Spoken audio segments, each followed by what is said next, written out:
Good morning students.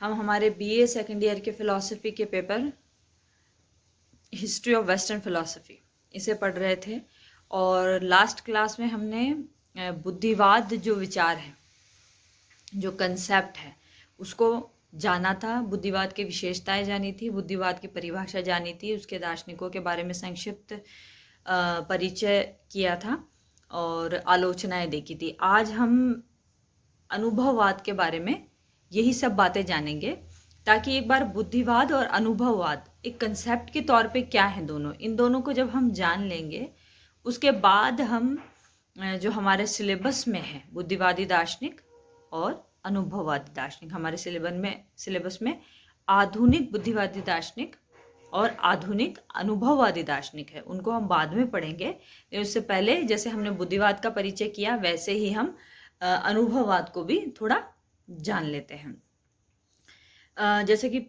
नाम से ही पता चलता है कि अनुभववाद ज्ञान मीमांसा का वो सिद्धांत माना जाता है जो ये कहता है कि जो वास्तविक ज्ञान है उसकी प्राप्ति अनुभव से होती है। ठीक है, जबकि बुद्धिवाद में क्या था कि जो ज्ञान होता है, सही ज्ञान होता है, उसकी प्राप्ति बुद्धि से होती है। तो दोनों में जो मेजर डिफरेंस है वो ये है। अनुभववाद ये मानता है कि जो ज्ञान की सामग्री हमको प्राप्त होती है वो हमें अनुभव से प्राप्त होती है, संवेदन के रूप में, स्व संवेदन के रूप में। और इस ज्ञान की सामग्री में जो नियामक की भूमिका है वो बुद्धि निभाती है, मतलब उनको व्यवस्थित करने का काम बुद्धि करती है, लेकिन ज्ञान की सामग्री को उत्पन्न करने का काम बुद्धि नहीं करती। जबकि हमने देखा था बुद्धिवादी ये मान रहे थे कि ज्ञान जन्मजात प्रत्ययों के रूप में मानव में रहता है। इस बात को अनुभववादी स्वीकार नहीं करते, क्योंकि अनुभववादी कहते हैं कि ज्ञान का नियमन तो बुद्धि कर सकती है, उसे व्यवस्थित कर सकती है, लेकिन वो ज्ञान के लिए जो सामग्री है उसको पैदा नहीं कर सकती। जबकि बुद्धिवादी उसको भी स्वीकार करते रहे, ये भी उनमें एक डिफरेंस माना जाता है। इसके अलावा अनुभववादी आगमन की पद्धति, ज्ञान की आगमन की पद्धति या सत्य की आगमन की पद्धति को स्वीकार करते हैं। ये आगमन की पद्धति क्या होती है? अनुभववादी ये कहते हैं कि हमें ज्ञान सिर्फ विशेषों का होता है। विशेष मतलब कोई एक पर्टिकुलर वस्तु हो सकती है, एक विशेष वस्तु हो सकती है, कोई विशेष घटना हो सकती है।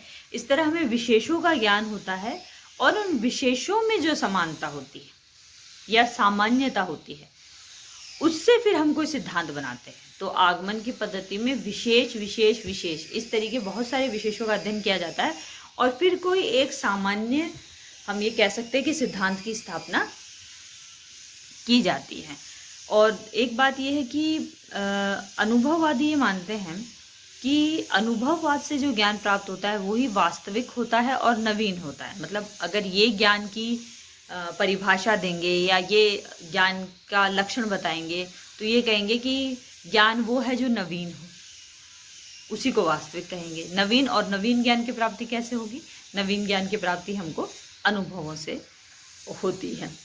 इसीलिए अनुभववादी गणित के बजाय प्राकृतिक विज्ञान को ज्ञान की सही परिभाषा के रूप में बताते हैं या फिट पाते हैं कि जो प्राकृतिक विज्ञानों में जो अध्ययन होता है या प्राकृतिक विज्ञान है ज्ञान के ज़्यादा करीब हैं या सत्य के ज़्यादा करीब है बजाय गणित के। जबकि बुद्धिवादी किसको स्वीकार कर रहे थे कि किसका ज्ञान प्रमाणिक ज्ञान होता है? गणित का, उसमें अनिवार्यता होती है।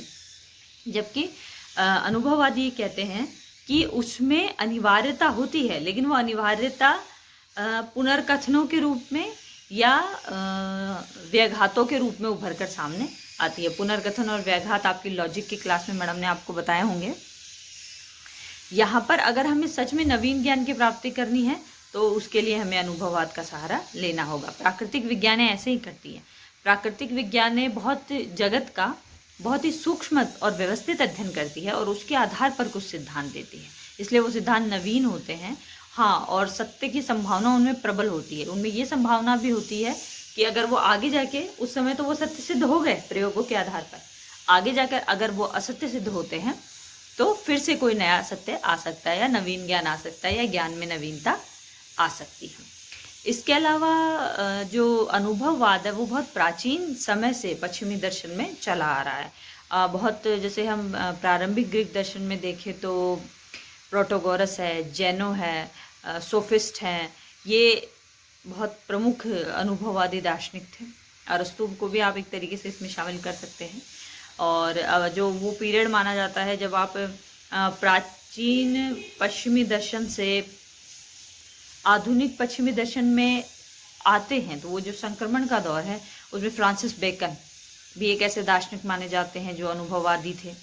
और फ्रांसिस बेकन ने अनुभववाद को समझाने के लिए एक एग्जाम्पल दिया है कि जैसे मधुमक्खी होती है, अलग अलग जगह से शहद लाती है और फिर उसका निर्माण करती है, मतलब शहद नहीं, अलग अलग जगह से फूलों का रस लाती है और फिर शहद का निर्माण करती है। तो यहाँ पर जो सामग्री है वो मधुमक्खी ने अलग अलग जगह से ली है। वो किस रोल में है?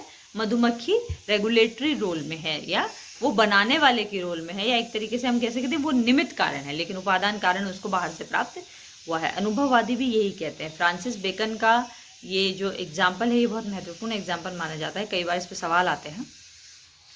तो अनुभववादी किसका रूपक देते हैं? मधुमक्खी का रूपक देते हैं अपने अनुभववाद को समझाने के लिए। फिर आगे हम आते हैं तो आपके कोर्स में लॉक, बर्कले, ह्यूम आधुनिक दर्शन में अनुभववादी के तौर पे जाने जाते हैं। और उसके बाद आप समकालीन पाश्चात्य दर्शन देखेंगे तो पूरी तरीके से अनुभववाद का ही वहाँ पर बोलबाला रहा है। यहाँ पर भी जो आपके सिलेबस में 3 प्रमुख अनुभववादी लॉक, बर्कले, ह्यूम है, उनको हम पढ़ेंगे। अनुभववाद के कई रूप भी प्रचलित हैं, मतलब उसके कई प्रकार हैं। जैसे कुछ अनुभववादी ऐसे होते हैं जो बाह्य अनुभव को स्वीकार करते हैं, कुछ होते हैं जो आंतरिक अनुभव को स्वीकार करते हैं, कुछ दोनों को स्वीकार करते हैं। मतलब प्रमुखता किसको देते हैं? जो बाह्य अनुभव को ज़्यादा प्रमुखता देते हैं वो संवेदनवादी कहलाते हैं, और जो आंतरिक अनुभवों को ज़्यादा महत्वपूर्ण मानते हैं, विज्ञान उन्हें कहते हैं, उनमें सुसंगतता को ज़्यादा महत्वपूर्ण मानते हैं बाह्य अनुभवों के मुकाबले, वो प्रत्यक्षवादी कहलाते हैं। तो ये आज की क्लास में हमने अनुभववाद क्या है, इसका थोड़ा सा इतिहास और इसकी थोड़ी विशेषता जानी। नेक्स्ट क्लास में हम अनुभववाद का थोड़ी समीक्षा करके हमारे आधुनिक दर्शन के दार्शनिकों को पढ़ना शुरू करेंगे। थैंक्स।